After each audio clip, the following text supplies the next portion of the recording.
আহিলি ভাইপোর একের পর এক কীর্তি তো আমরা দেখাচ্ছি, কিন্তু তার মধ্যেও ভুলে গেলে চলবে না তৃণমূলের অন্দরে কি চলছে। দুই ভাগ তো তৃণমূল হয়েছে, কিন্তু এবার দল কার, প্রতীক কার কিংবা তহবিল কার, সেই নিয়ে লড়াইটা তো চলছে। আগামীকাল কি তার কোনো ফ্যাসলা হবে?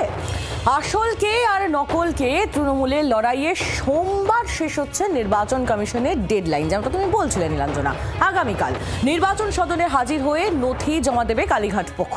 অন্যদিকে ঋতব্রত শিবির তারা কিন্তু কনফিডেন্ট।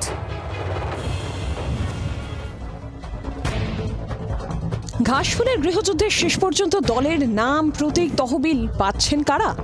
তৃণমূলের দুই পক্ষকেই চিঠি দিয়ে জবাব চেয়েছিল নির্বাচন কমিশন। 2রা জুন দিল্লিতে নির্বাচন কমিশনে গিয়ে ফুল বেঞ্চের সঙ্গে সাক্ষাৎ করে আসে ঋতব্রত শিবির। তারপরেই দুই পক্ষকেই চিঠি দেয় কমিশন। এবার জবাবের পালা। ভ্যানিশ কুমার বাবু যদি সিম্বল দিয়েও দেয় তাতে কি যায় আসে? সিম্বল সেটাই হয় যেটা সাধারণ মানুষ গ্রহণ করে। দরকার আমি গলায় সিম্বলটা ঝুলিয়ে মানুষের কাছে যখন বেরোবো, আপনারা কি আমার কণ্ঠরোধ করতে পারবেন? আমরা আসল নকল কোনো কথাতেই যাইনি। All India Trinamool Congress special session হয়েছে, স্পেশাল সেশনের পর এটা ইন্টিমেট করতে হয়, ইন্টিমেট করে দেওয়া হয়েছে। কালীঘাট তৃণমূলের পক্ষ থেকে সোমবার কমিশনে গিয়ে দলের সংবিধান, গঠনতন্ত্র সহ সব নথি দাখিল করবেন কল্যাণ বন্দ্যোপাধ্যায়, ডেরেক ওব্রায়েনরা। কালীঘাট পক্ষের যুক্তি, যারা ঘাসফুল প্রতীকে জয়ী হয়েছেন তাদের প্রার্থী পদও মমতা বন্দ্যোপাধ্যায়ই দিয়েছেন। কালীঘাটের সঙ্গে শেষ পর্যন্ত কারা থাকবেন সেই প্রশ্ন তুলে দিয়েছেন ঋতব্রত বন্দ্যোপাধ্যায়।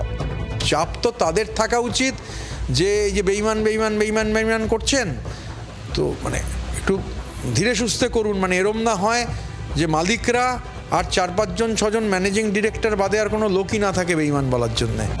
কালীঘাট পক্ষ দিল্লিতে নির্বাচন কমিশনের দফতরে যাচ্ছে, কি করবেন ঋতব্রতরা? চিঠিটা দিতে আপনি মেলে দেবেন না ফিজিক্যালি দেবেন, বা আমার কোনো প্রতিনিধি দেবে? ওরা ওদের বক্তব্য জানাবার জন্য ওরা যাবেন, আমাদের বক্তব্য জানাবার জন্য আমরা যাব। আর কিসের চাপ? কালীঘাটের হাতে শেষ পর্যন্ত থাকবে তৃণমূলের রাশ। জোর করে নেত্রী হয়ে থাকা যায় না, কটাক্ষ বিজেপির। তিনি যদি আজকে জোর করে নেত্রী হয়ে থাকতে চান, তিনি কালীঘাটের নেত্রী হতে পারবেন, কিন্তু কোনো গোষ্ঠী, কোনো পার্টির নেত্রী হতে পারবেন না। ভারতবর্ষের সবচেয়ে ক্ষুদ্রতম দলের নেত্রী। শেষ পর্যন্ত কার হাতে যাবে তৃণমূলের জোড়া ফুল? মেট্রোপলিটনের পার্টি অফিস নিয়ে দড়ি টানাটানি, মমতা বন্দ্যোপাধ্যায় ঠিক করে দেওয়ার নতুন রাজ্য সভাপতি চন্দ্রিমা ভট্টাচার্যের পদত্যাগ, একের পর এক টুইস্টের পর শেষ হাসি হাসবেন কারা? বল এখন কমিশনের কোর্টে। ব্যুরো রিপোর্ট, জি24 ঘন্টা। বাংলার আওয়াজ, বাঙালির আবেগ, জি24 ঘন্টা।